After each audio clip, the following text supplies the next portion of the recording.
Salam müəllimlər və müəllim olmaq istəyənlər. Mən kurikulum təlimçisi Xalidə Əbizzadə. Bugün sizlər üçün daha bir maraqlı mövzu olan effektiv müəllim, şagird, müəllim, valideyn münasibətləri mövzusunun izahını verəcəm və nəzərinizə çatdırım ki, istər sertifikasiya test mərhələsi olsun, istər MİQ test mərhələsi olsun, müsahibə mərhələləri olsun. Deməli, müəllim, şagird, müəllim, valideyn münasibətlərindən qarşınıza bir çox suallar çıxa bilər. Ona görə diqqətlə dinləyin. Geniş mövzulardır, biraz yorucu gələ bilər sizə kitaba baxanda, amma çox sadə mövzudur. İzahı dinlədikdən sonra kitab oxumağa ehtiyac qalmır. Ona görə elə izahı dinləyin və lazım gələrsə qeydlər götürün. Deməli, effektiv müəllim, şagird, müəllim, valideyn münasibətləri. Ümumilikdə bilirik ki, təhsil insan münasibətlərinin üzərində qurulan bir prosesdir. Olsun ki, keyfiyyətli məzmun, aydın dərs planı, bütün bunlar akademik nailiyyətlərin yüksəlməsinə kifayət eləmir. Çünki şagirdlərdə onların ehtiyaclarını qarşılamaq üçün pozitiv münasibət qurulması lazımdır. Və pozitiv münasibət qurularsa, şagirdlərin də akademik nailiyyətləri yüksəlmiş olar. Bəs bu cür pozitiv münasibəti necə yaratmaq və necə qoruyub saxlamaq lazımdır? Yəni, müəllimlə şagird arasında ilk öncə müəllim-şagird münasibətlərindən danışaq. Pozitiv münasibət olmalıdır. Yəni, bir sözlə desək, şagird müəllimi sevməlidir. Hər birimizdən də işləyən müəllimlər bilir. Bunu müşahidə eləyirlər. Şagird müəllimi sevəndə onun dərsini daha yaxşı oxuyur. Onun fənninə qarşı maraq hissi oyanır. Amma tam əksinə olanda isə demək olar ki, fənə qarşı marağı da azalır. Yadınızdadırsa, biz şəxsiyyət tipləri keçmişdik. Ekstravert şəxsiyyət tipində dedik ki, bu tipə malik olan şagirdlər neyinirdilər? Müəllimə qarşı sevgisi olanda, hörməti olanda o fəni daha çox yaxşı oxuyurdular. Tam əksinə olanda isə fəni oxumurdular, onlara maraqsız olurdu. Ona görə də səriştəli müəllim çalışmalıdır ki, müəllim-şagird münasibətlərini tənzimləyə bilsin. Yəni, bu münasibətlər qarşılıqlı inam, hörmət, qarşılıqlı dəyərlərə əsaslanmalıdır. Yəni, pozitiv münasibəti də yaratmağın əsas rolu odur ki, əsas demək olar, məqsədi odur ki, müəllim şagirdi sevməlidir. Yəni, onu olduğu kimi qəbul etməlidir, dəyişməyə çalışmamalıdır. Deyirik, hər zaman müəllim şagirdlərə fərdi yanaşmalıdır. Hər şagird eyni xarakterdə olmur, fərqli ailələrdən, fərqli xarakterlərdə olur. Ona görə müəllim şagirdləri olduğu kimi qəbul etməlidir və şagirdləri sevməlidir. Müəllim də şagirdi sevərsə, şagird də müəllimi sevər və müəllimin fənini sevər və burada akademik də nailiyyətlər yüksəlmiş olar. Ona görə də müəllim hər zaman şagirdlərə qayğı ilə, sevgi ilə yanaşmalıdır. Hər zaman qeyd edirəm, öyrətməyin və öyrənməyin yolu sevgidən keçir. Yəni, bir şagird müəllimin sevmirsə, ondan heç nə öyrənə bilməz. Çalışmaq lazımdır ki, şagirdlərimizin sevgisini qazanaq. Müəllim-şagird deməli, pozitiv münasibətlərin qurulmasında da bir sıra strategiyalar var ki, onları mən qeyd edirəm. Çünki bildiyimiz bir hallardır, amma bunlar testlərdə qarşınıza çıxacaq. Tədris ilə başlamadan əvvəl müəllim şagirdlərə xoş gəlmisiniz adında bir demək olar ki, məktub göndərir. Burada da ibtidai sinif şagirdləri üçün bu daha effektiv nəticə verə bilər. Sonra deyək ki, yuxarı sinif şagirdlərinə dərs keçirik. Misal üçün deyirəm, 5-ci sinifdən artıq biz onları dərs deyirik. Onlar bizi tanımır. Biz onları ibtidai sinifdən artıq xoş təəssüratlarla onlara sinifimizə gəlməsi üçün qabaqcadan tanış olmaq lazımdır aşağı sinifdə onlarla. Sonra şagirdlər üçün oyunlar, tədbirlər təşkil edə bilərik. Onların ad günləri, hər hansı tədbirləri, yarışları demək olar ki, sözlü şəkildə qeyd eləyə bilərik. Və şagirdləri hər gün sinif otağının qapısında qarşılamalıyıq, salamlamalıyıq. Bu kimi bəzi məqamlar burada göstərilib, hər birinə bir-bir baxarsınız. Yəni, bütün bunlar pozitiv müəllim-şagird münasibətlərinin demək olar ki, tənzimləməsinə kömək edən amillərdir. Bəzən olur, bəzi şagirdlər olur, özünə qapanıq, danışmayan, dinmeyen hemen şagirdlərə də biz fərdi yanaşmalıyıq. Onların fərdi ehtiyaclarını nəzərə almalıyıq. Onlarla xoşünsiyyət qurmalıyıq və dərsimizə cəlb etməliyik. Sonra digər ola bilsin ki, hər hansı şagirdlərin iştirak etdikləri nə bilim tədbirlər olur. O tədbirlərdə iştirak edərək onların hər zaman yanlarında olduğunu hiss etdirə bilərik. Sonra bəzən bir gülümsəmə, bəzən bir nə bilim əllərini şagirdin çiyninə qoymaq, saçına bir sığal çəkmək, hər zaman biraz yumordan istifadə etmək. Təbii ki, bir zaman bizim də bir uşaq olduğumuzu unutmamaq və bu demək olar ki, bunu uşaqlara da hiss etdirmək lazımdır. Təbii ki, müəllim nə qədər səmimi olarsa, nə qədər şagirdlərə qarşı qayğı ilə yanaşarsa, şagirdlər də bunu hiss edər və dərsə daha maraqlı olarlar. Bir də o nəzərinizə çatdırım ki, təbii ki, bu da sərhəd hissini, sərhədi qorumaqla yerinə yetirir. Yəni, şagird düşünməli deyil ki, müəllim mənim ən yaxınımdır, dostumdur. Yəni, o sərhədi gözləmək lazımdır. Yəni, müəllim kimi, şagird kimi bir-birinə münasibət qurmalıdırlar.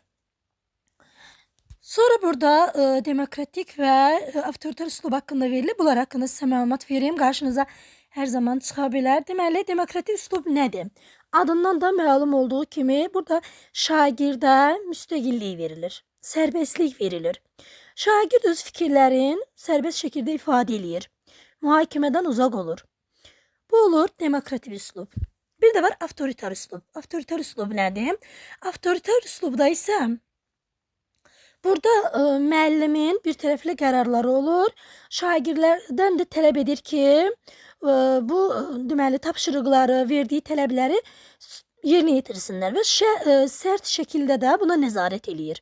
Yəni bir sözlə şagirdlərə müstəqillik vermir, sərbəstlik vermir. Bu cür ünsiyyətin də əsas metodu əmr və nəsihət olur. Amma demokratik üslubda isə əsas deməli metod olur çağırış, məsləhət və xahiş. Təbii ki, biz pedaqoji fəaliyyətimizdə demokratik üslubdan istifadə etməliyik. Bu da yadınızda qalsın.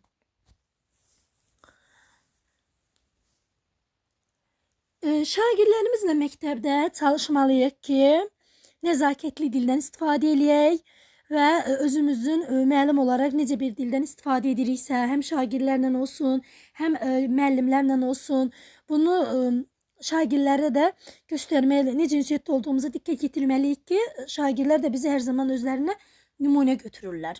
Ona görə də bizi izləyirlər. Ona görə də ilk öncə müəllim bunları əməl etməlidir ki, şagirdlər də bunu yerinə yetirə bilsinlər. Deməli, burada nə var? İlk öncə müəllim ədəbi dildən istifadə eləyir, düzdür. Sinifdə dialektlərlə hörmətlə yanaşa bilər. Onlar da ədəbi dildən istifadə etməyə çalışmalıdır şagirdləri. Sonra şagirdlərin bir-birindən hörmətlə danışmağını istəyə bilər və belə bir ünsiyyəti özü də qurmalıdır. Müəllim həmçinin onların bir-birinin xətrinə dəyməmələrini bildirməlidir, kobud danışmamalarını istəməlidir və həmçinin özü də ünsiyyətdə bu dediklərimizi nəzərə almalıdır. Həmçinin müəllim ünsiyyətdə əmr cümlələrindən deyil, xahiş cümlələrindən də istifadə etməlidir, təşəkkür etməli, zəhmət olmasa buyurun, xahiş edirəm kimi ifadələrdən işlətməlidir ki, şagirdlər də bunu görüb istifadə etsinlər. Yəni, hər dəfə bunu müəllim şagirdlərə deməli deyil, həmçinin özü də istifadə etməlidir ki, şagird görsün ki, müəllim necə davranırsa, şagird də elə davransın. Çünki biz özümüz bunu hiss etməsək də, hiss etsək də, bu danılmaz bir həqiqətdir ki, şagirdlər müəllimi izləyir. Müəllim necə davranırsa, nə edirsə, müəllimi özlərinə nümunə götürürlər. Ona görə də biz belə hallara fikir verməliyik. Sonra dərs otağında istifadə elədiyimiz, işlətdiyimiz dildən əlavə bir səs tonumuza da fikir verməliyik.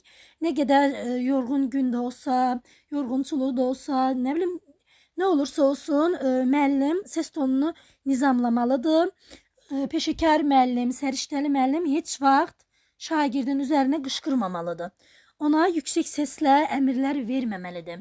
Çünki bu cür münasibət olanda şagirdin müəllimə qarşı münasibəti demək olar korlanır və həm onun fəninə və özünə qarşı yəni negativ hallar baş verə bilir.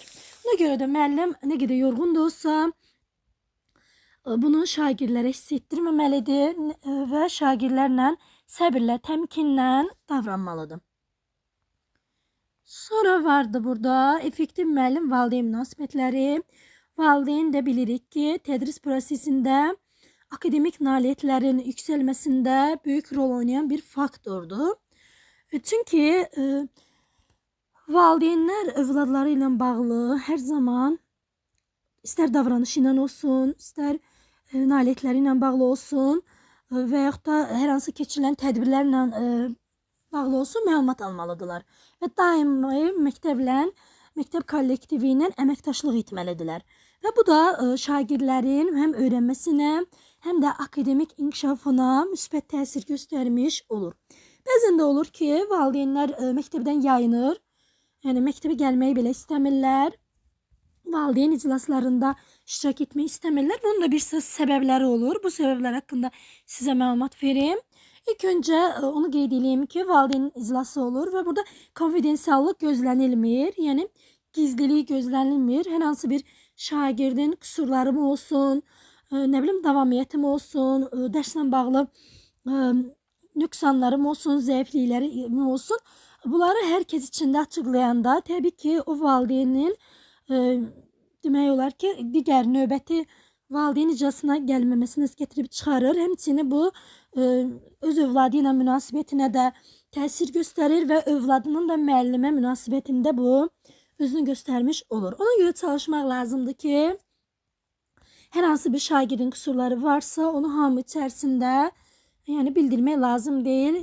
Təklikdə valideynlə əlaqə saxlamaq və bildirmək lazımdır.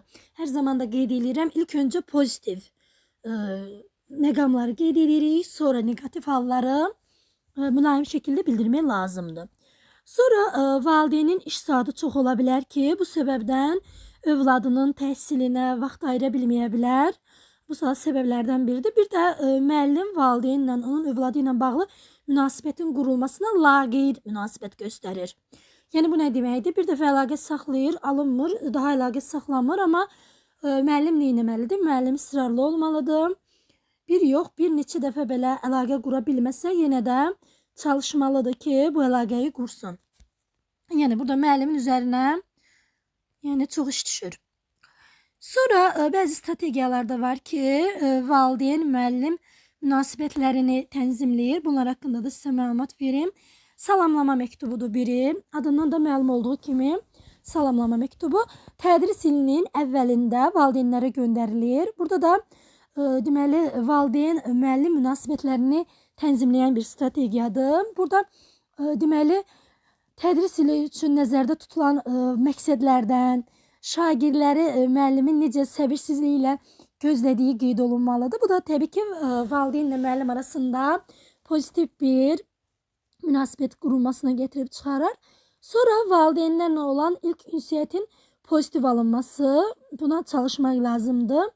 Məsələn, deyək ki, tədris ilinin ilk həftəsindədir, istənilən bir valideynə elektron məktub mu deyək, nə bilim, səsli bir zəng mi deyək, göndərən zaman çalışmalıyıq ki, burada pozitiv alınsın. Yəni, ilk öncə mənfi rəylər yox, yəni ilk öncə pozitiv rəylər, müsbət rəylər bildirilsin ki, bu da müəllimlə valideynin münasibətinə negativ təsir etməsin. Sonra şagirdin irəliləyişi haqqında qeydlər göndərmək. Bəzi müəllimlər olur ki, ancaq deməli şagirdin zəifliklərini, qüsurlarını hər dəfə vurğulayır. Bu da doğru hal deyil. Yəni şagirdlər haqqında pozitiv qeydlər olsun, irəliləyiş haqqında qeydlər olsun. Bunları mütləq bildirmək lazımdır. Sonra pozitiv valideyn iclası. Pozitiv valideyn iclası nə deməkdir? Deyək ki, ilk valideyn iclasıdır. Yəni bu valideynlərlə ilk iclasınızdır. Bu necə olmalıdır müəllimlər? İlk ünsiyyət mütləq çalışmalıyıq ki, pozitiv olmalıdır. Nə qədər uğursuzluqlar olsa da, nə qədər çatışmamazlıqlar olsa da, biz bunu ilk valideyn iclasında, yəni valideynlərə göstərməməliyik. Çalışmalıyıq ki, ilk valideyn iclası pozitiv olsun ki, növbəti valideyn iclasında da valideynlər iştirak eləsin. Hələ ilk iclasdan deyək ki, biz başladıq şagirdlərimizin yəni qüsurlarını, nə bilim, çatışmamazlıqlarını valideynlərə bildirək. Valideynlər də burada təbii ki, onlarda iclasdan yayınma halları baş verəcək. Həmçinin burada iclasda baş verənləri övladları ilə bölüşəcəklər və həm onlarla övladların arasında olan münasibət də müəllimlə şagird arasında olan münasibətə mənfi təsir göstərmiş olacaq. Nə qədər qeyd elədiyim kimi uğursuzluqlar olsa da, çatışmamazlıqlar olsa da ilk valideyn iclasında bunu qeyd etmək lazım deyil. Yəni müəyyən vaxt ərzində bunu çatdırmaq lazımdır. Çalışmalıyıq ki, balaca belə, xırdaca belə olsa müsbət məqamları biz qeyd eləyək. Sonra pozitiv məzmunlu e-mail, zəng, mesaj, deməli, bunlar da qeyd elədiyimiz kimi pozitiv məzmunlu olmalıdır. Yəni, deyək ki, il boyu zənglər edirik, e-maillər göndəririk, məktəbli kitabçasında qeydlər edirik. Biz bunları mütləq sadəcə şagirdlərimizin mənfi davranışı ilə bağlı yox, həmçinin hazırlıqlı olduqları vaxtı da, dərsə yaxşı çalışdıqları vaxtı da pozitiv qeydlər etməliyik. Unutmamalıyıq ki, pozitiv qeydlər həm valideyni, həm şagirdi sevindirir və onlarda təbii ki, daha da nailiyyətlərə gətirib çıxarır. Ona görə çalışmalıyıq ki, mütləq bizim istər zəngimiz olsun, e-mailimiz, mesajımız olsun, hər biri pozitiv məzmunlu olmalıdır. Bütün bunlar müəllimlə valideynin deməli, münasibətlərinin tənzimləməsində əsas rol oynayır. Sonra valideynin sinif fəaliyyətlərinə qatılması var burada. Bu nə deməkdir? Deməli, sinif fəaliyyətləri təşkil olunur. Bunlarda çalışmalıyıq ki, valideynləri də dəvət eləyək, valideynlərin də iştirak olsun. Çünki valideynlər burada iştirak eləyərsə, öz övladları ilə bağlı münasibətinə, müəllimlə bağlı münasibətlərinə bu müsbət təsir göstərmiş olar. Sonra formativ qeydlər. Formativ qeydlər müəllimin formativ jurnalı olur, hamımız bilirik. Deməli, burada şagirdlərin irəliləyişi haqqında biz qeydlər götürürük. Çalışmalıyıq ki, bu qeydlərimizi valideynlərlə də bölüşək və valideynlər də şagirdlər haqqında məlumatlara malik olsunlar. Bəzən məktəbli kitabçasında vaxt məhdudiyyətindən olur ki, biz hər dəfə bunu qeyd eləyə bilmirik. Yəni, şagird sayından asılı olaraq, müəllimin vaxtı tənzimləməsindən asılı olaraq, yəni bu bir qayda deyil ki, hər dəfə məktəbli kitabçasında qeyd olunmalıdır, amma formativ dəftərdə hər dəfə qeyd olunmalıdır. Ona görə də bu qeyd elədiyimiz qeydləri mütləq şəkildə biz valideynlərlə bölüşməliyik ki, valideynlər də öz övladları haqqında məlumatlı olsunlar. Sonra valideynlə düzgün münasibət qurmaq üçün bir neçə məsələyə də diqqət yetirmək lazımdır. Bunlar haqqında da biraz sizə məlumat vereyim. Təşəbbüsü ələ almalıyıq. Bu nə deməkdir? Bir çox ailələr müəllimi tanımaq üçün, onunla ünsiyyət qurmaq üçün fəallıq göstərirlər. Amma bəzi valideynlər də olur ki, buna laqeyd yanaşırlar.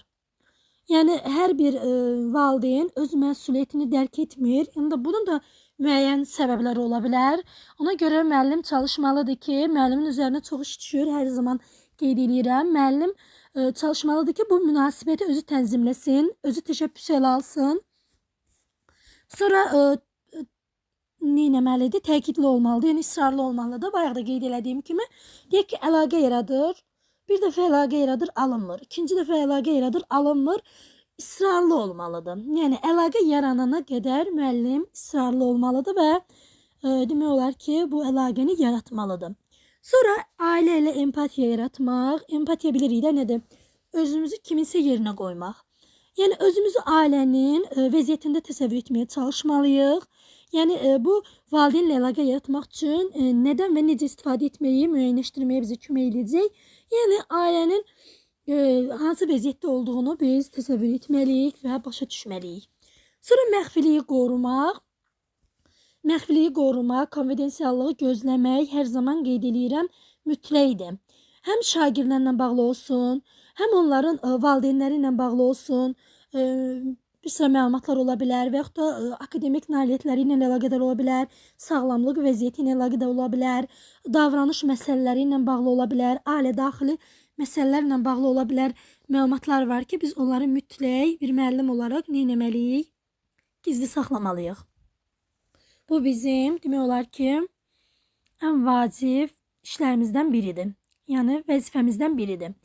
Sonra valideyni anladığımızı göstərmək. Deyək ki, valideyn iclasıdır.